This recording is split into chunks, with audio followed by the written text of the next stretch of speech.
Joseph என்னும் விஜய் சிஎம்மா பதவி ஏற்க போகிறார் அப்படின்ற ஒரு அனௌன்ஸ்மெண்ட்டுக்காக பக்தர்கள் காத்துக்கிட்டு இருக்காங்க. எப்போ இந்த அனௌன்ஸ்மெண்ட் வரும், இப்போன்னு பார்த்து டைமே போக மாட்டேங்குது அப்படின்னு சொல்லிட்டு அமைதியாக இருங்க அமைதியாக இருங்க அப்படின்னு சொல்லியே ஜெயிச்சிட்டாரே அப்படின்ற மாதிரி இருந்தது. கடைசியில் வந்து பார்த்திங்கன்னா எனக்கு ஒரு வாய்ப்பு கொடுங்க அப்படின்னு அவ்வளோ அழகாக குழந்த மாதிரி சிரிச்சுக்கிட்டே கேட்டார்.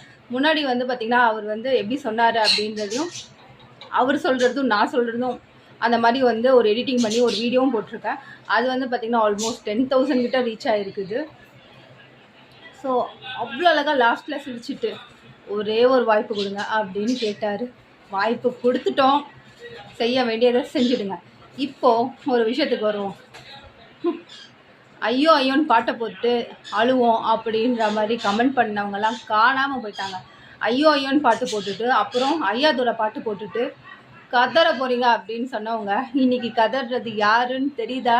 ரிசல்ட் எடுத்து வாயில் சொருவிச்சா அப்படின்ற மாதிரி தானே இருக்குது.